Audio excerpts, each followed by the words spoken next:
sopro do vento, o som vai se espalhar. Filosofando, o podcast a ecoar. Com Wagner Hoffmann, voz da razão.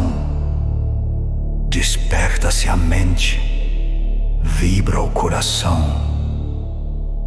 Filosofia, cultura e arte em chamar dentro, palavras que dançam, tocam a alma da gente. Não é mero falar, é saber em canção, é o som que faz pensar, vibrar com paixão. Filosofando,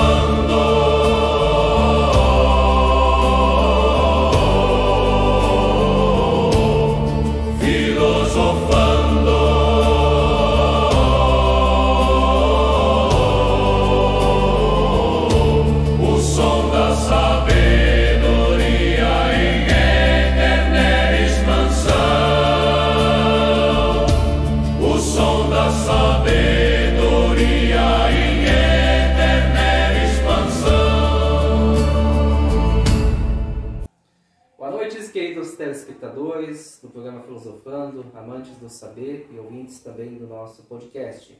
Sejam muito bem-vindos a mais um programa Filosofando, Filosofia, Cultura e Arte. O programa Filosofando de hoje tem a honra de trazer para a entrevista o professor Paulo Fioravante de Areta, que já esteve também participando do programa Filosofando lá nos primórdios do programa Filosofando, falando também sobre as questões da influência dos mecanismos internacionais na educação brasileira. Atualmente, o professor é coordenador do programa de pós-graduação em educação na Universidade Federal do Mato Grosso do Sul, no campus de Três Lagoas. Professor Paulo, seja muito bem-vindo ao nosso programa Filosofando, é um prazer tê-lo novamente conosco. Agradeço, muito obrigado pelo convite.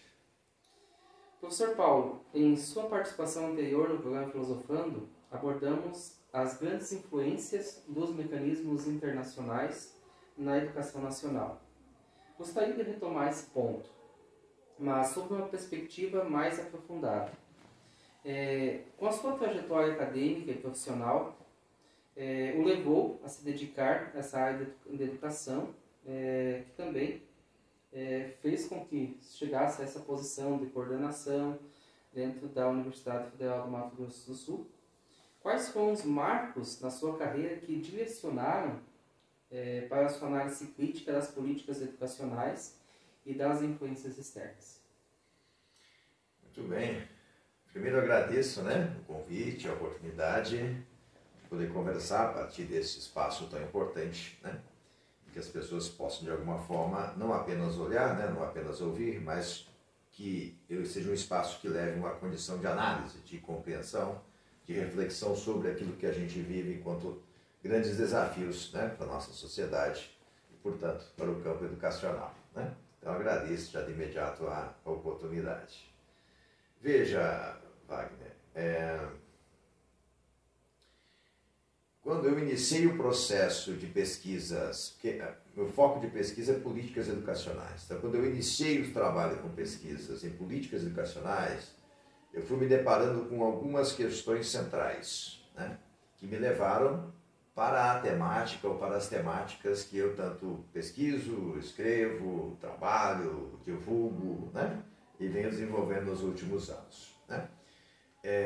Primeiro grande movimento é o seguinte: você pode fazer um olhar para as políticas educacionais numa perspectiva normalista, uma perspectiva, vamos chamar assim, para ficar mais fácil o entendimento, legalista, no sentido que você tem um conjunto de leis, um conjunto de normas, e você olha para elas e vê o que fala a lei tal, o que fala a lei tal, o que diz o artigo tal, o que diz o parágrafo tal, e vai tentando compreender a implementação disso. Isso é uma forma legal, uma forma normativa de você entender a legislação, ou a política educacional, a legislação educacional.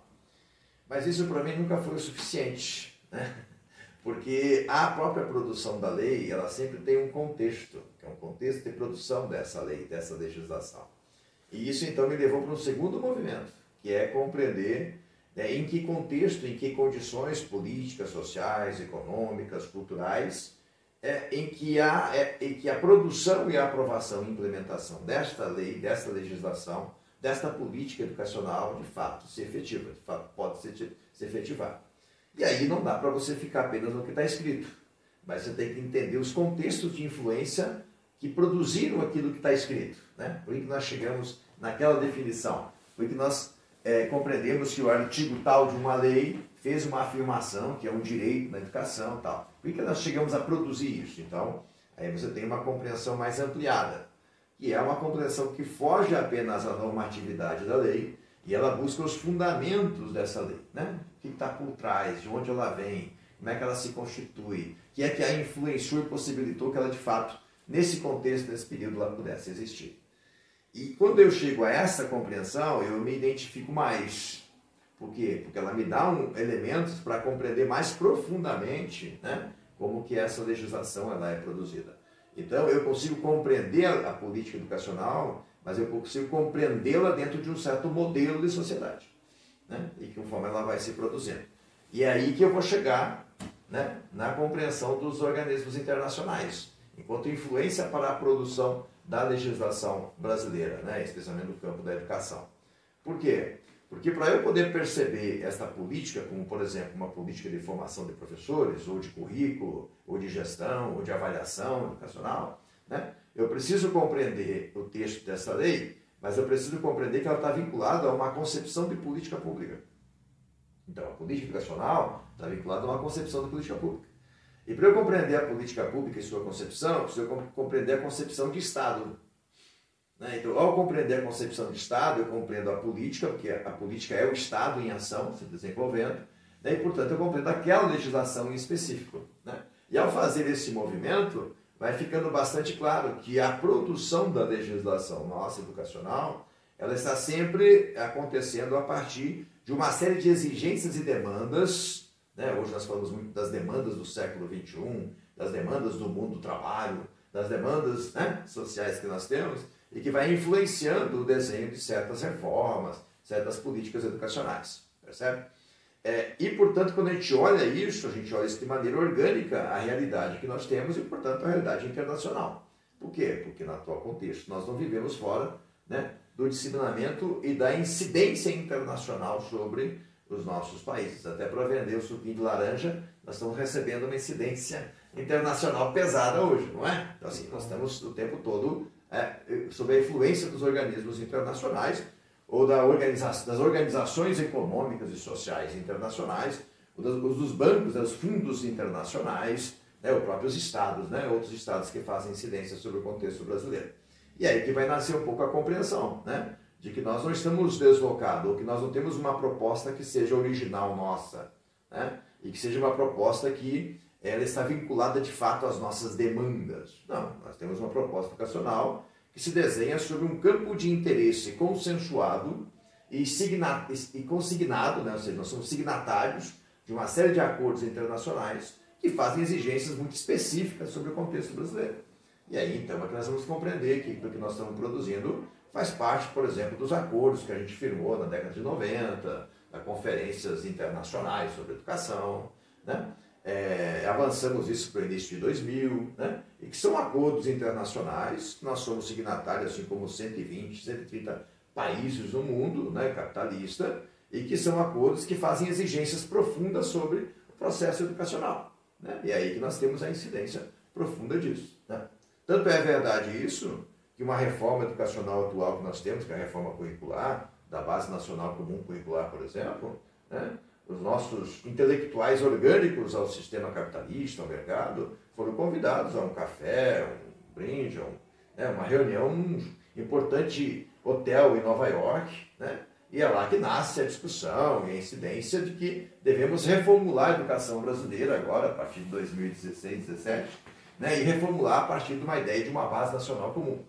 Então veja, as políticas elas não são pensadas a partir da nossa realidade, em diálogo com os nossos professores, em diálogo com as nossas escolas, em diálogo com os nossos pais e alunos. Não, elas são pensadas em instâncias totalmente alheias e fora da realidade concreta onde se dá o processo escolar, e ela se transforma numa reforma educacional, e, portanto, numa política educacional, e passa a ter incidência sobre todo o sistema. Né? E para compreender isso, de onde vem isso, é preciso compreender qual é a incidência dos organismos internacionais, né, que vão produzindo e gestando esse tipo de política.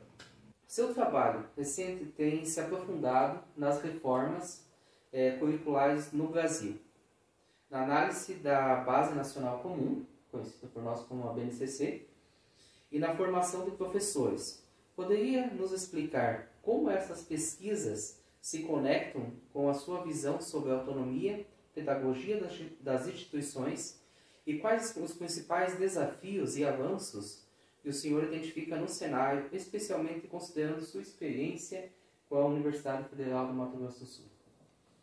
Muito bem.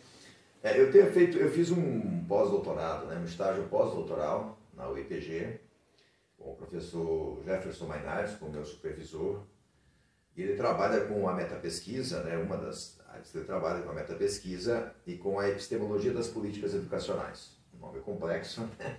Mas é basicamente a compreensão das teorias, né, das fundamentações na produção das políticas educacionais. E como é que isso se expressa na produção do conhecimento sobre aquela determinada política. E foi aí que eu fiz uma pesquisa muito grande, né? Uma pesquisa consistente, uma meta-pesquisa, na verdade, sobre a produção de conhecimento em relação à BNCC, a Base Nacional Comum Curricular. Né?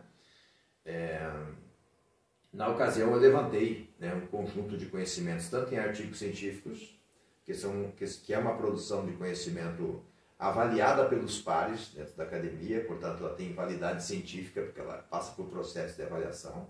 São avaliações às cegas, né? Para você publicar um artigo, você passa por avaliação no mínimo de dois professores, né, 2 pesquisadores, e o pesquisador que está avaliando não sabe quem é que escreveu o artigo, né? Portanto, são avaliações criteriosas, né?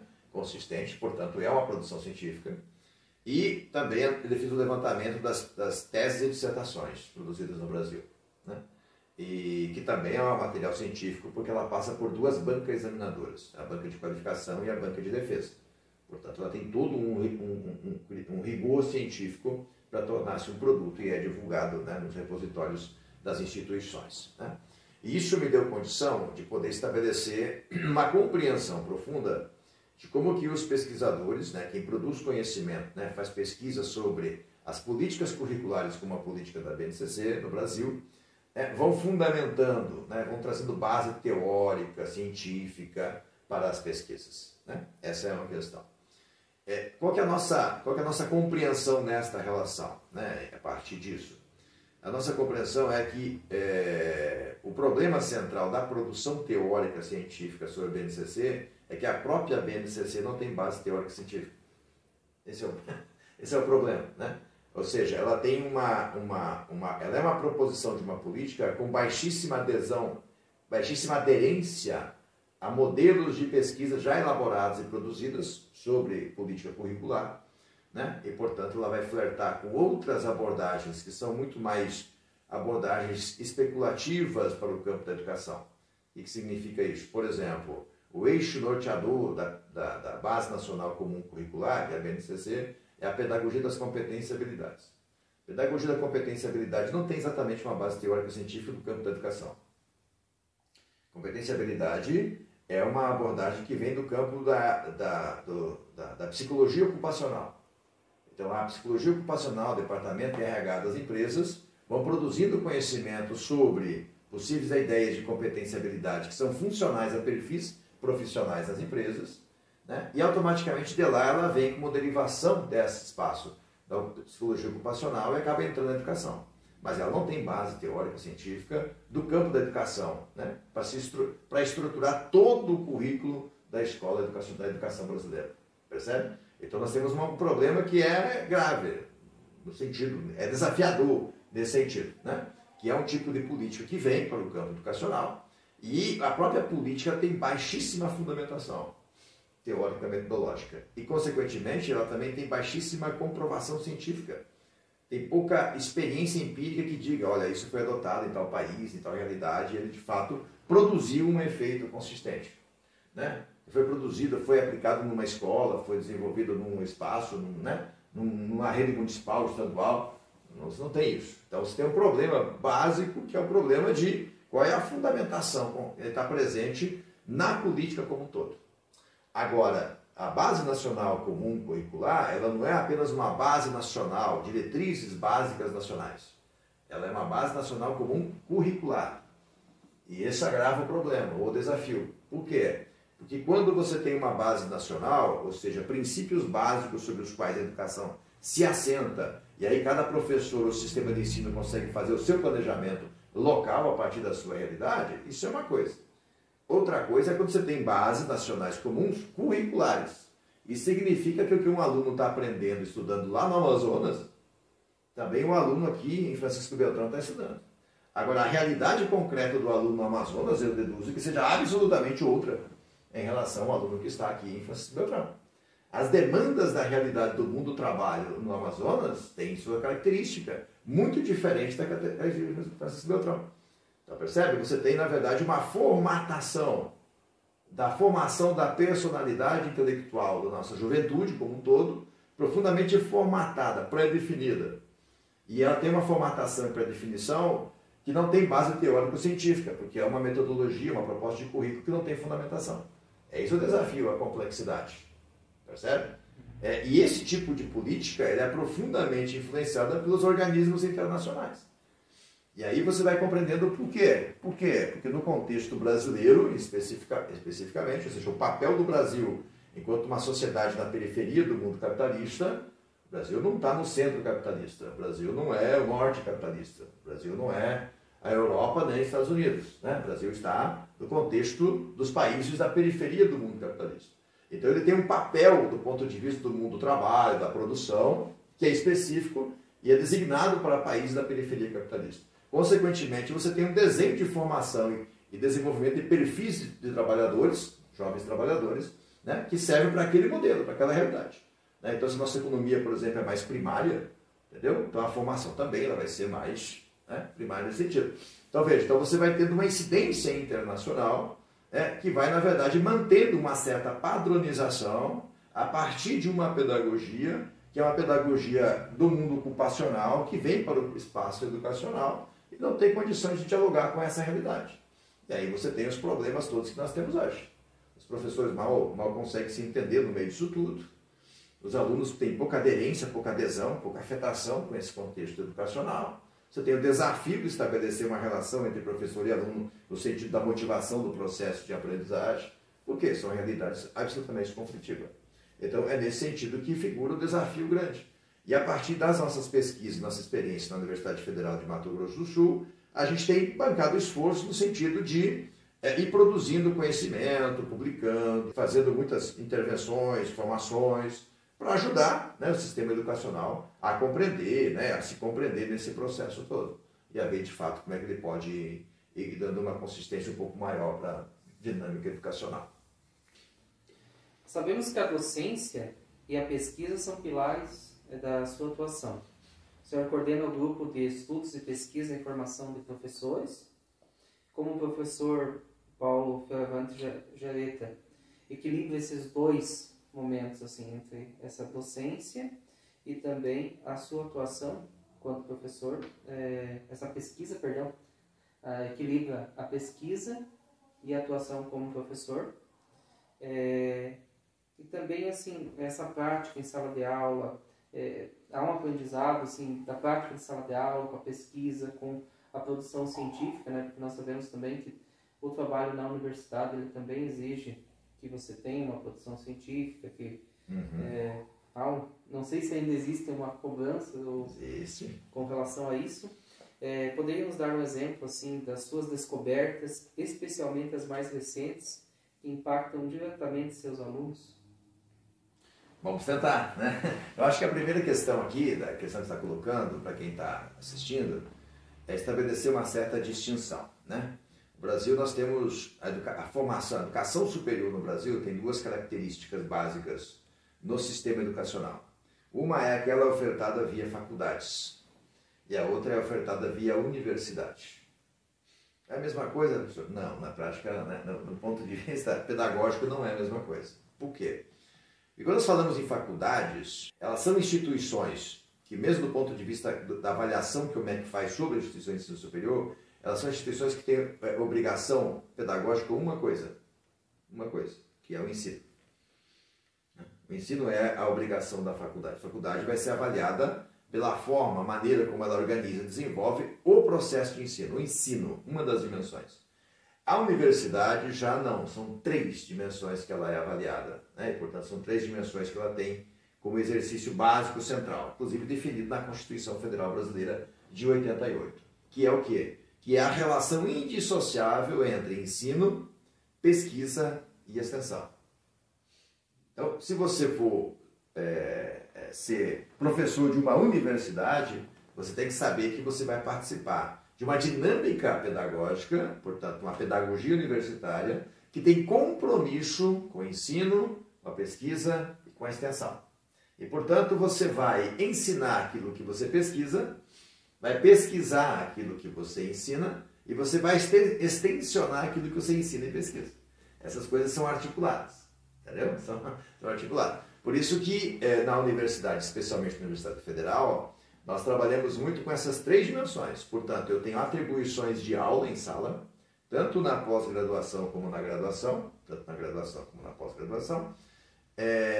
Portanto, eu tenho um conjunto de aulas, disciplinas que eu desenvolvo, mas eu também tenho atribuições de pesquisa, né? Em que eu oriento pesquisas, né? Do ponto de vista mais formal da pós-graduação, né? Mestrado, né?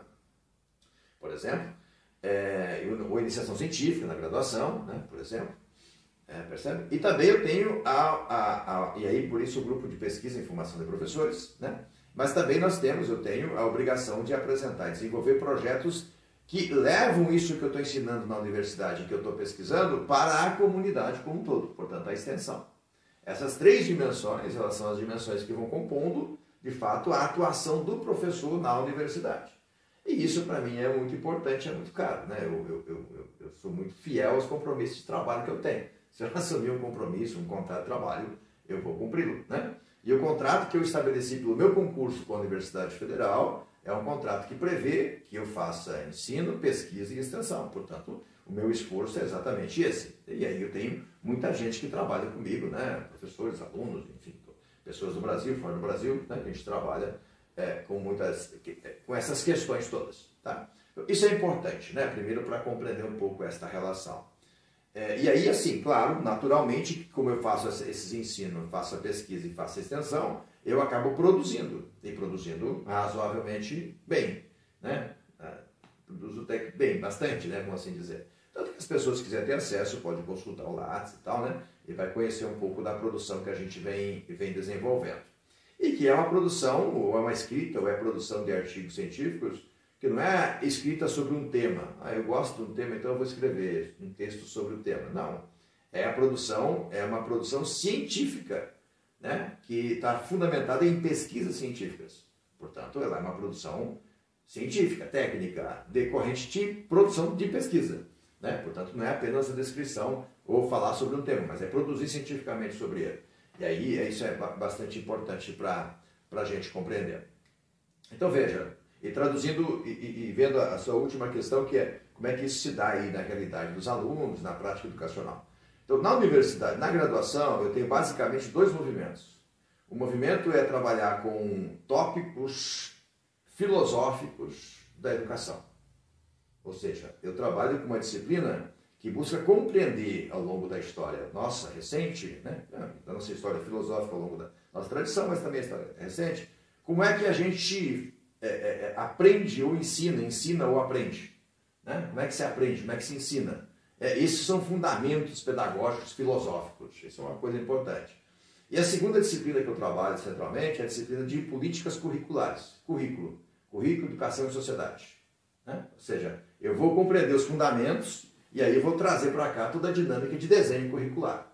Agora veja, essas duas dinâmicas, elas estão exatamente na minha pesquisa. Por quê? Porque eu estou pesquisando os fundamentos das políticas educacionais e eu estou pesquisando a política curricular. Então, veja, eu tô pesquisando aquilo que eu ensino. E eu estou ensinando aquilo que eu pesquiso. Então, uma coisa alimenta a outra. Percebe? Uma coisa vai alimentando a outra. E, ao mesmo tempo, eu tenho projetos de extensão que levam para a comunidade, para as escolas, justamente as discussões e as pesquisas que a gente tem em sala de aula e no grupo de pesquisa e no programa de pós-graduação, para que os demais professores que não participam daquele espaço, que já se formaram, possam ir também conhecendo, né, e debatendo sobre essas questões. Que também é um processo de intervenção a partir dos fundamentos e a partir da política curricular. Percebe? Então, o ensino, a pesquisa e a extensão estão indissociáveis, estão articuladas. Entende? Então, esse é o movimento, esse é o esforço maior que a gente faz. E ao mesmo tempo que você vai conseguindo fazer, você vai dando profundidade e consistência para o seu trabalho pedagógico, né? No trabalho no âmbito da universidade. Muito interessante isso que o professor Paulo nos traz aqui. E a importância de fortificarmos, né, a universidade, principalmente a universidade pública, né? Porque a universidade pública ela é construída, ela é mantida com o dinheiro dos impostos dos nossos contribuintes, e a extensão é uma forma de estar, é uma das formas, né, porque também muitos têm a sua formação também na universidade pública, na universidade federal, mas a extensão também acaba sendo uma forma disso voltar de novo para a comunidade, de estar ajudando a comunidade e se desenvolver em algumas coisas que talvez ela não teria tempo para fazer toda essa pesquisa. E outra coisa importante também, eu acho aqui, deixar para os nossos ouvintes, os nossos telespectadores, é que grande parte desses trabalhos ele está disponível nos repositórios, né, das universidades, as dissertações, os trabalhos... Todos disponíveis, público, repositório público, todos. Todos disponíveis. Todos publicamente. Então, isso é gratuito, é público, não tem nenhum tipo de cobrança. Muito bem. Então isso é uma coisa muito positiva, porque eu aqui de Francisco Beltrão consigo acessar um repositório lá da Universidade Federal do Mato Grosso do Sul, consigo acessar um repositório lá da Universidade Federal de Minas Gerais, e assim tantas outras universidades, né?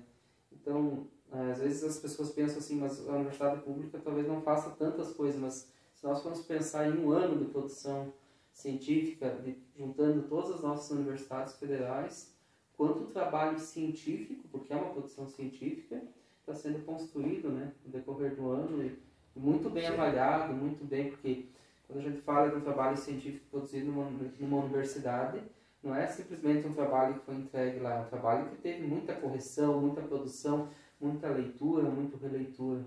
Sim, é um processo bastante exaustivo, criterioso, metodológico, e é um processo que gera muita produção.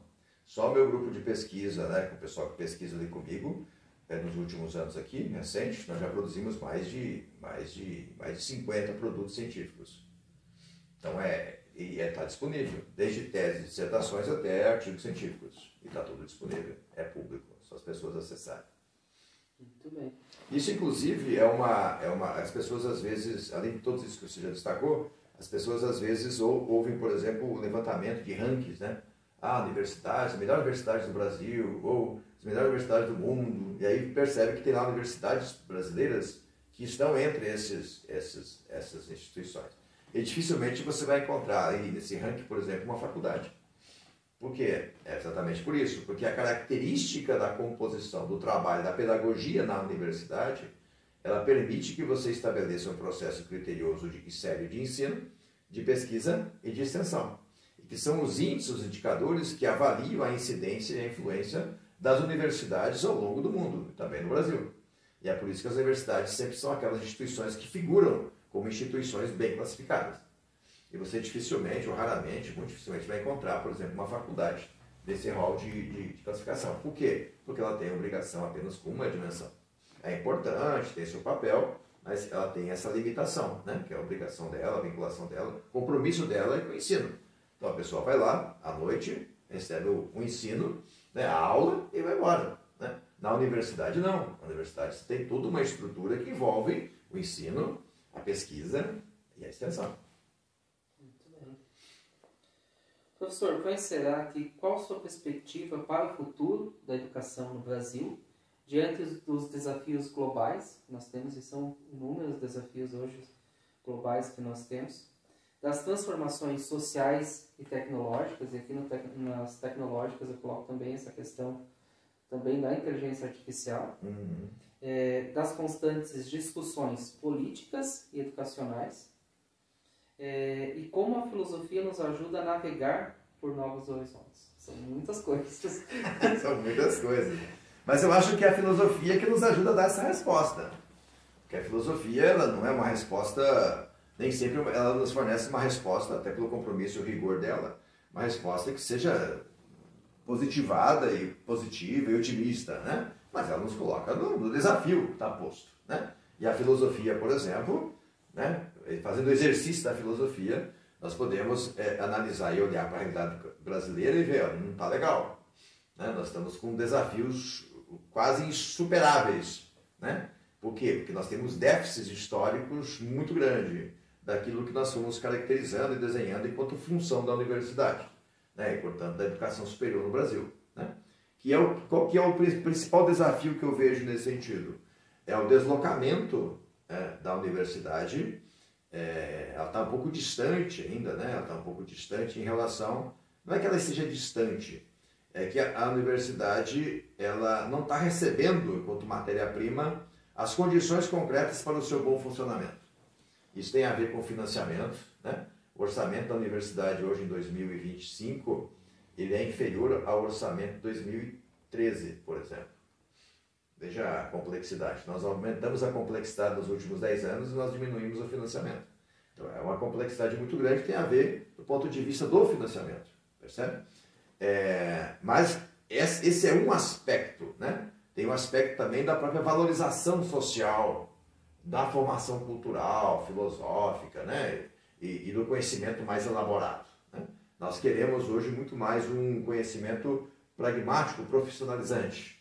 Não quer dizer que a universidade não faz e faz muito bem, mas a forma como ela faz exige tempo, dedicação, né? Estudo, entendeu? E a gente hoje quer uma coisa mais rápida, né? Mais fast food, né? mais rapidinha. Então, a gente acaba indo para modelos educacionais que são muito mais profissionalizantes no sentido mais direto, né? E aí perde a possibilidade de compreender esta profissão numa amplitude maior, né? Não só na sua função, execução, mas também na sua função social, né? Então aí isso a universidade nos daria. Então isso é um desafio muito grande em relação à universidade. Mas o principal desafio que está posto aí é o desafio do que a gente faz no Brasil e no mundo, né, com a relação de trabalho. Esse é o principal desafio. E eu vou tentar explicar um pouquinho essa questão. Quando a gente quer saber como vai a educação, né, como está indo a educação brasileira, a educação em qualquer lugar do mundo, né? Quando a gente quer saber como é que vai, para onde vai a educação, como vai a educação, como está a educação, a gente não deve perguntar isso para a educação. A gente deve perguntar isso para aqueles marcos civilizatórios importantes que a gente tem na sociedade. O principal marco civilizatório que garante a inclusão das pessoas é o labor, é o trabalho, é o espaço laboral. Então, o que a gente faz ou deixa de fazer com a condição de trabalho, a condição laboral, ela determina a nossa entrada, a nossa construção civilizatória. E dentro dela está a educação. Então, se eu tenho um profundo processo de precarização das relações de trabalho, consequentemente a educação vai ser precarizada. É meio ingênuo a gente querer que tenhamos uma boa educação no Brasil, uma educação de qualidade, se as relações fundantes da relação social, que é o trabalho, a inclusão pelo trabalho, a distribuição de riqueza pelo trabalho, está precarizada. Isso é uma ingenuidade.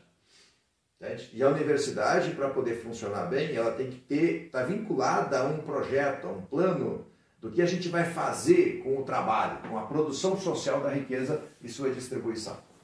Enquanto nós tivermos uma sociedade que precariza, penaliza profundamente o trabalho, a universidade não consegue se desenvolver. Ela vai se perder em pautas paralelas, ela vai se perder em discussões mais do ponto de vista moral, né? Ela vai inclusive moralizar até as temáticas, viram pautas de costumes, viram outras pautas, né? E que pouco tem contribuído ou contribui para o processo da construção do país enquanto construção da sua realidade do ponto de vista do trabalho. E as relações de precarização do trabalho têm um outro peso, que é a retirada da condição concreta da própria sociedade brasileira de participar efetivamente do desenvolvimento tecnológico e científico.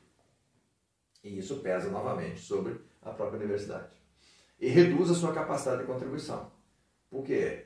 Porque se nós temos uma opção de que nós vamos fazer um processo de inclusão laboral consistente das pessoas, nós precisamos investir em ciência e tecnologia. E se decidirmos investir em ciência e tecnologia, o principal espaço para fazer isso é a universidade. Mas enquanto a gente não decide isso enquanto projeto de país, a ciência e tecnologia não vai entrar e a universidade também não vai entrar. Então ela vai produzindo, ela vai fazendo, ela vai se estruturando, ela vai esperneando, vamos assim dizer, né? No sentido do seu papel histórico, mas ela vai tendo uma certa limitação, vai tendo desafio, né? Desafios para conseguir consolidar consistentemente isso. Então o nosso desafio, e aí, filosoficamente falando, sociologicamente falando, economicamente falando, né?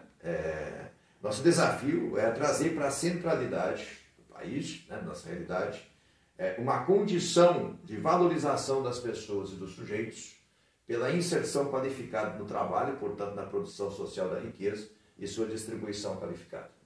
Enquanto nós continuarmos produzindo um país que nos últimos 20 anos só produziu trabalhos, 90% das vagas de trabalho que produziu são vagas de baixa complexidade, até um salário e meio, no máximo 2, consequentemente, você não vai conseguir produzir tecnologia. Entendeu? Se nós continuarmos produzindo um país em que a base central é uma área importante, a área de serviço é uma área importante da economia, mas quando o setor de serviço é o principal setor da economia, é porque alguma coisa deu errado. Porque ela não produz, ela não demanda tecnologias avançadas, só repetições. E aí que você entra inclusive com a inteligência artificial. Ela tem uma aderência muito forte nesse sentido, que inclusive substituindo ainda mais o trabalho social em função de um trabalho, né, de manuseio de informações já disponíveis em rede, né, para o trabalho da inteligência artificial. Percebe? Então veja, enquanto nós vamos produzindo uma sociedade, que é o nosso caso aqui, dos últimos 10 anos para cá, 5 anos para cá, tá, para ser mais adequado ao conceito, nós temos mais gente na informalidade do que na formalidade, entendeu? Então nós não temos o trabalho como um critério de valor. Tanto que as pessoas já nem procuram mais o trabalho do ponto de vista formal. Eles procuram outras formas de trabalho, porque se eu for trabalhar para o trabalho formal e ele é de baixa complexidade, eu vou ganhar muito pouco, é melhor então que eu ganhe pouco fazendo trabalho informal. E assim eu faço meu horário, desenho maneiras diferentes de me organizar. E a gente perde a expectativa, a prospectiva do trabalho formal. E ao perder essa perspectiva, a gente desqualifica os esforços coletivos. Porque, por exemplo, nós não conseguimos produzir um sistema previdenciário individualmente. Tem que ser um pouquinho de cada um coletivamente para produzir uma dinâmica de proteção social.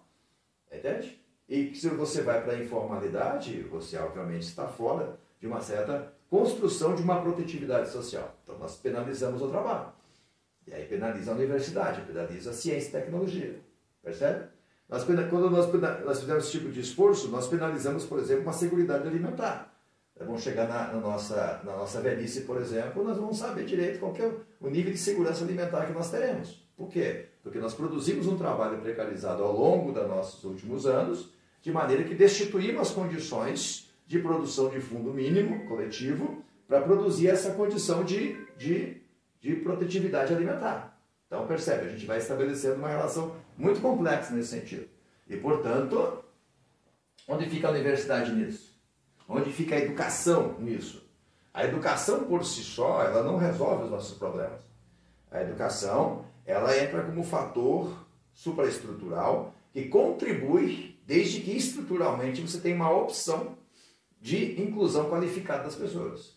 E no nosso marco burguês moderno, a inclusão qualificada se passa pela inclusão do trabalho. Portanto, resgatar esses elementos, trabalhar com esses elementos do trabalho é fundamental, porque aí você cria demanda tecnológica. E ao criar demanda tecnológica, você cria demanda educacional. E aí a universidade contribui. Né? E não é o contrário, nós não vamos produzir uma educação que por si só vai salvar, não vai salvar nada. Porque a educação por si só ela não vai salvar, porque ela não tem esse papel, não tem esse poder. A superestrutura também educacional, ela precisa caminhar articulada com a estrutura, com as condições políticas, econômicas, laborais, da produção da vida concreta. Se não tiver essa articulação, ela perde sentido, ela não consegue se estabelecer. E aí passa a ser um desafio muito grande. E aí não adianta nem você ficar discutindo qualidade educacional. Por quê? Porque, volto a dizer, é uma ingenuidade você querer que tenha uma qualidade educacional numa sociedade em que tem uma desqualidade absurda das condições de trabalho. Por quê? Porque você está exigindo uma superestrutura seja perfeita numa estrutura que ela é falha. Então você tem um desafio estabelecido aí, por isso precisa caminhar isso de maneira articulada. Então o desafio da educação hoje é o desafio da organização inclusiva, qualificada na sociedade moderna, e que é a pauta central no Brasil. Deveria ser. Especialmente agora em que os Estados Unidos, né, avançam sobre processos mínimos de trabalho, de distribuição de riqueza que nós temos, inclusive produzindo efeito de mais desemprego ainda. Né? Então essa pauta ela é emergencial. E aí a universidade, a educação tem uma grande contribuição a fazer, mas precisa existir essa articulação. O senhor ressalta muito essa importância de investir na Universidade Federal, né, como o professor coloca ali, com investimento menor, pensando em todos os aumentos da inflação que nós tivemos e tudo mais. É incrível como ela se mantém com os recursos, tendo menos recursos, e diante de todos os aumentos que nós tivemos para manter, porque uma estrutura de uma universidade pública é uma estrutura que tem um custo. Sim. Um custo que não é pouco, é um custo Sim. alto. Mas a gente não entender isso como ser um gasto, mas entender isso como um investimento. Um investimento no sentido assim, de que isso vai trazer benefícios, inclusive econômicos para o nosso país. Isso vai ajudar na soberania do nosso país. Porque quando eu não tenho uma mão de obra mais especializada, que consegue trabalhar com determinada tecnologia, precisa que essa mão de obra venha de outros países. E quando eu consigo produzir tecnologia no meu país, quando eu consigo ter uma mão de obra que entenda aquela tecnologia, eu consigo, inclusive, melhorar essa tecnologia. Então, a importância aí da universidade pública, e eu convido a todo o pessoal que está aí acompanhando o canal também, escrever aí embaixo. Você já conhece uma universidade pública? Qual universidade pública que você conhece? Coloca aí nos comentários para nós, para a gente saber qual universidade pública que você já conhece. E se você não conhece, por favor, escreva também, assim, não conheço uma universidade pública. E para aqueles que não conhecem, meu convite. A universidade pública está aberta aí para as pessoas, para conhecer. Claro, algumas precisam ter um contato, assim, avisar, comunicar, é importante. Mas você vai ser muito bem recebido, vai conhecer os cursos que tem. Porque às vezes tem uma universidade pública na cidade e as pessoas da cidade não conhecem essa universidade pública. Eu lembro que quando eu fazia direito isso aconteceu, mas tem uma universidade federal aqui em Beltrão, lá na Santa Bárbara, e tinha algumas pessoas que não sabiam que tinha essa universidade aqui. Eles lembravam de todas as outras redes de universidade, de faculdades, que tinham particulares, mas não lembravam que existia uma universidade federal que produz conhecimento científico e tudo mais aqui em Francisco Beltrão. Tem uma universidade federal e uma universidade estadual. Duas universidades públicas. Exatamente.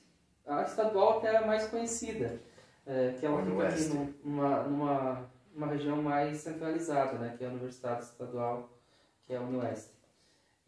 Mas a Universidade Federal é menos conhecida, assim. Isso eu percebi dentro de um curso, né, que eu estava fazendo, que era o curso de Direito, que algumas pessoas não conheciam que existia essa opção, inclusive, de formação aqui na cidade.